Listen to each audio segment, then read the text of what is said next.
On a warm summer evening in 2018, 33-year-old Emily Carter kissed her husband, Ryan, goodbye before heading to a friend's house for a casual dinner. She never made it there. Hours later, her phone was found abandoned on the side of a quiet country road. Her car was parked a mile away, doors unlocked, keys still inside. There was no sign of a struggle, no footprints, and no trace of Emily. She had simply vanished. Emily Carter grew up in the small town of Ashwood, North Carolina, a quiet, close-knit community where families had lived for generations. The town was the kind of place where neighbors greeted each other by name. Children played in the streets until the streetlights flickered on, and everyone knew each other's business. For Emily, this was home, a place filled with familiarity and comfort. Emily was known for her warmth and kindness. Her friends would later describe her as someone who could light up any room she walked into. She was compassionate, dependable, and always put others before herself. Teaching had been her lifelong dream. After college, she returned to Ashwood to work as a third-grade teacher at the local elementary school. She loved her students deeply and took pride in making learning fun and engaging. Parents adored her, and her students often drew her pictures that she proudly displayed around her classroom. Family meant everything to Emily. She was especially close to her younger sister Megan, who she often referred to as her best friend. The two shared everything: late-night talks, family dinners, vacations, and inside jokes that no one else understood. Emily frequently spent weekends with her parents, helping out around the house or cooking big Sunday dinners together. But while Emily loved her family and her career, she still longed for something more: a partner she could build a life with. She dreamed of marriage, a home filled with children, and the stability of a loving husband by her side. In 2011, at a mutual friend's wedding, Emily met Ryan Carter. Ryan was tall, handsome, and charismatic. He had an easy smile and a way of making people feel like they were the only one in the room. Ryan was ambitious, working his way up in the financial consulting world, and he had big plans for his future. Emily was immediately drawn to him. The connection between them was instant. They spent the entire night talking and laughing, as if they had known each other for years. Ryan was attentive and charming, and Emily felt like she had finally found the person she had been waiting for. Their relationship moved quickly, and within 2 years, Ryan proposed during a romantic weekend trip to the mountains. In 2013, they were married in a stunning outdoor ceremony beneath a canopy of oak trees. Friends and family looked on as they exchanged vows, promising to love each other forever. To everyone who knew them, Ryan and Emily were the picture-perfect couple. By 2018, they had settled into a cozy home on the outskirts of town. Emily often talked to Megan about wanting to start a family soon. On the surface, everything looked perfect. But behind closed doors, the marriage wasn't as idyllic as it seemed. Ryan had begun working late nights, often claiming that new clients were keeping him busy. He took frequent business trips, sometimes on short notice, and became increasingly secretive with his phone. Emily tried to ignore the growing unease she felt. She wanted to believe their marriage was strong, that Ryan was simply stressed from work. But Megan noticed the change in her sister. Emily no longer sounded cheerful when she talked about Ryan. She seemed anxious, second-guessing herself and the relationship. One evening in June 2018, Emily was tidying their shared home office. Ryan's laptop sat open on the desk, an email inbox displayed on the screen. At first, she didn't intend to snoop. Emily trusted Ryan, despite her nagging doubts. But something inside her told her to look closer. Her heart sank as she began reading the messages. They were between Ryan and Jessica Miller, a 28-year-old co-worker at his firm. The emails were explicit, filled with flirtatious comments, plans to meet at hotels, and promises of a future together. Jessica called Ryan the love of her life. One email from Ryan read, "I can't wait until it's just you and me. She has no idea." Emily felt as if the ground had been ripped out from under her. Her hands trembled as she scrolled through months of messages. This wasn't a one-time mistake. It was a full-blown affair that had been going on for nearly a year. That night, Emily called Megan in tears. "He's been lying to me for months. I don't even know who he is anymore, she sobbed. Megan was furious.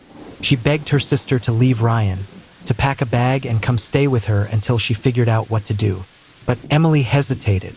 She still loved Ryan. She wanted to believe that he could change, that their marriage could be saved. The next morning, Emily confronted Ryan. Neighbors later recalled hearing raised voices coming from the Carter home, an unusual sound in their otherwise quiet neighborhood. Ryan didn't deny the affair.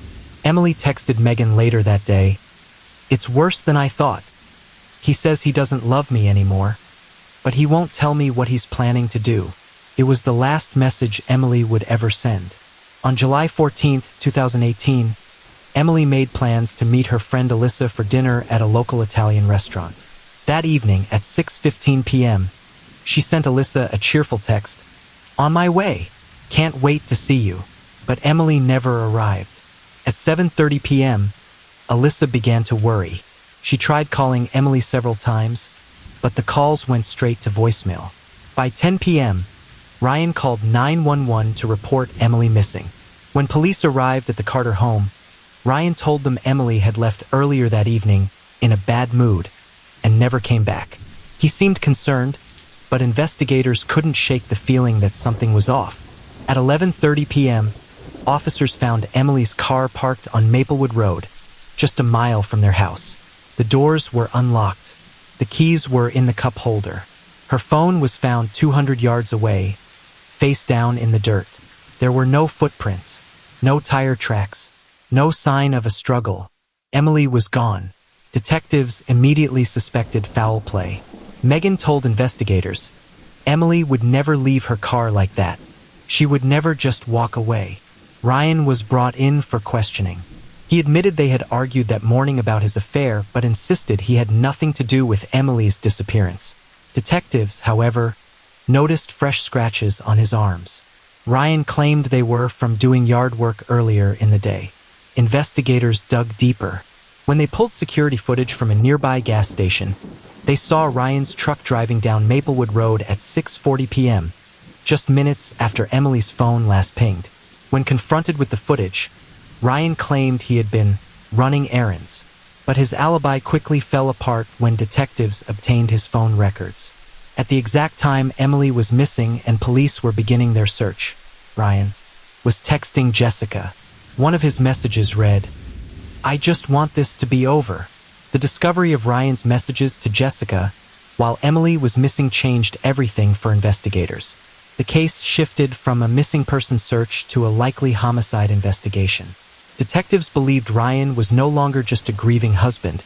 He was their prime suspect. Early the next morning, police obtained a warrant to search the Carter home.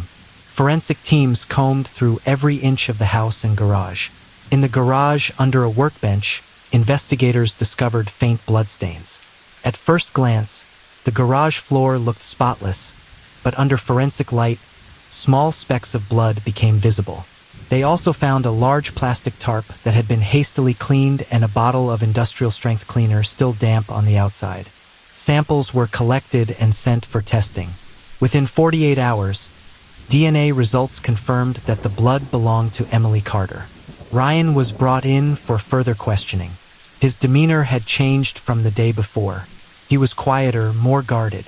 When detectives asked about the blood in the garage, Ryan became defensive.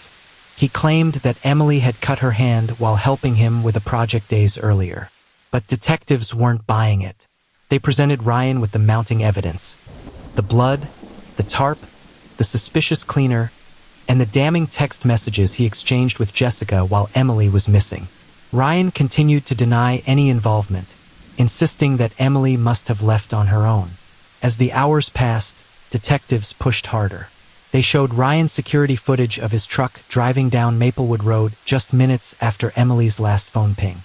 They also confronted him with messages in which he discussed a future with Jessica and expressed frustration about his marriage. Ryan's composure began to crack. After nearly 7 hours of questioning, he finally buried his face in his hands and muttered, "I didn't mean to, I just lost control."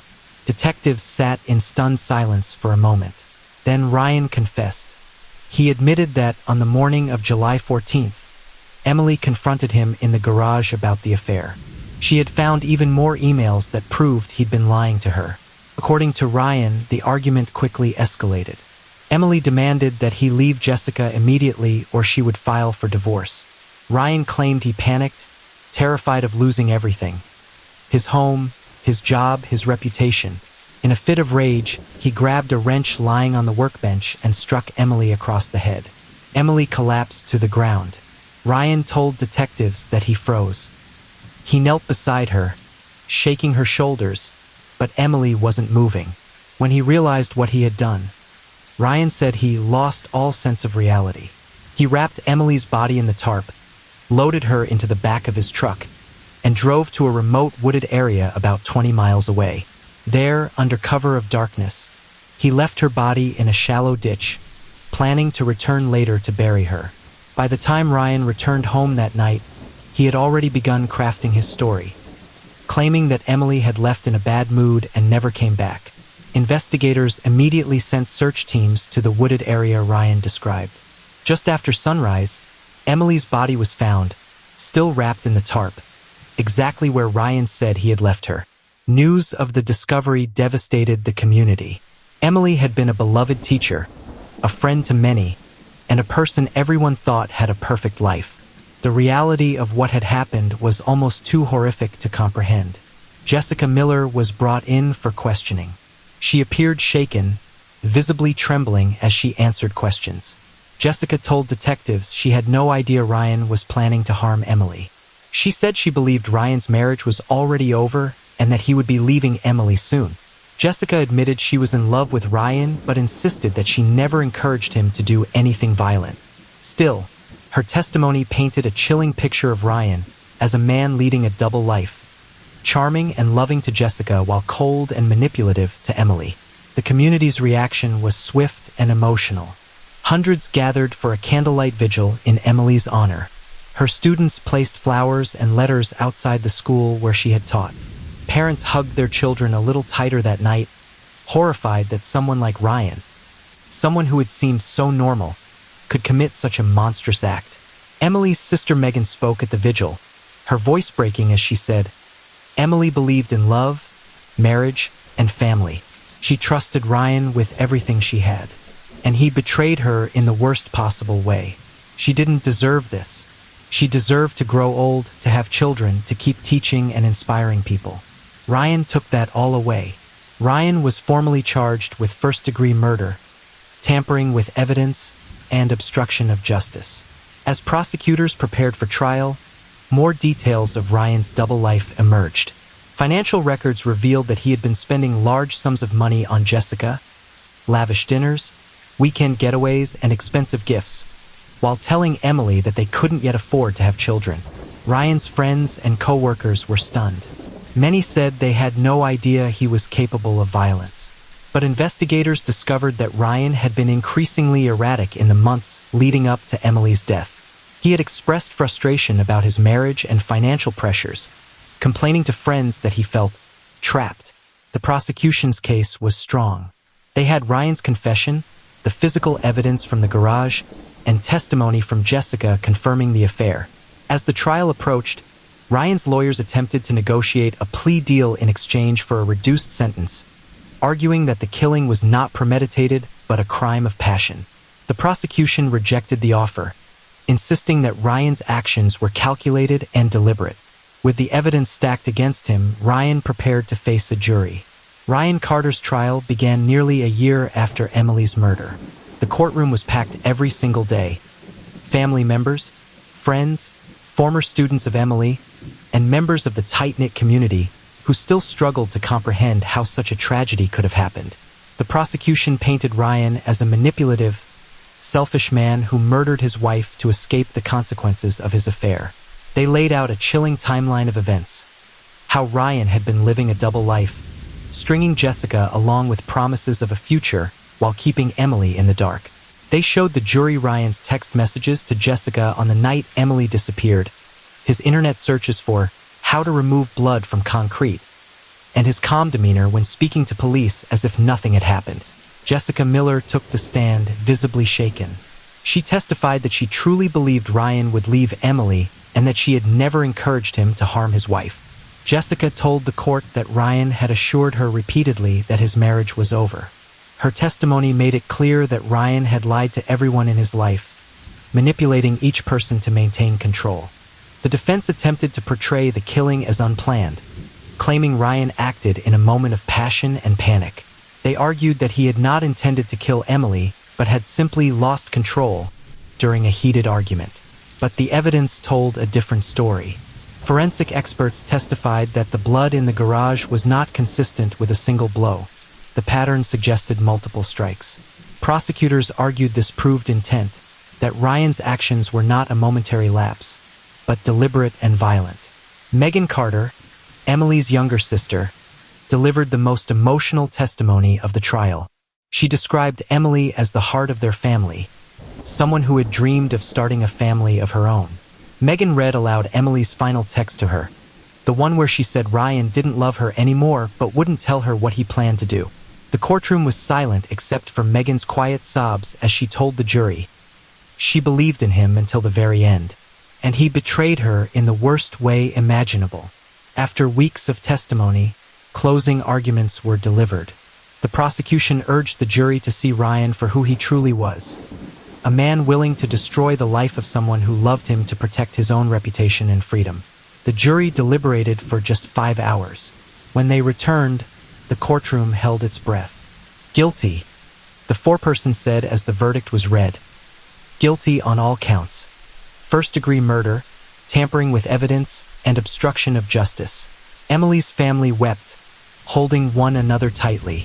Ryan sat emotionless, staring straight ahead, as if he had already resigned himself to his fate. At sentencing, the judge delivered a scathing statement. Your actions were cold, calculated, and utterly heartless.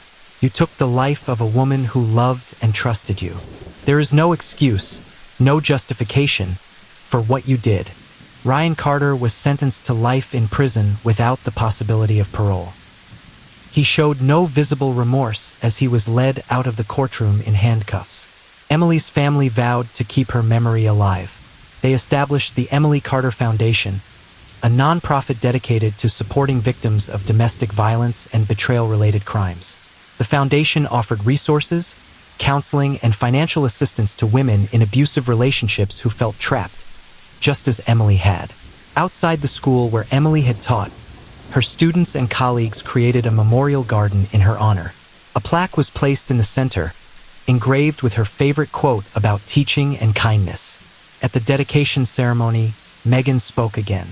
Her voice was steadier this time, but her pain was still evident. Emily believed in love, marriage, and family. She believed in people even when they didn't deserve it. My sister deserved to grow old, to have children, to keep teaching and inspiring others. Ryan took all of that from her, but he will never take her legacy. She will be remembered for the love and light she gave this world, not for the evil that ended her life. The story of Emily Carter's murder haunted Ashwood for years to come. People who had once admired Ryan as a charming, successful man now saw the truth, that monsters don't always look like monsters. Sometimes they look like the people closest to us. Emily's tragic death serves as a chilling reminder of how quickly trust can be shattered and how evil can hide behind even the most familiar faces.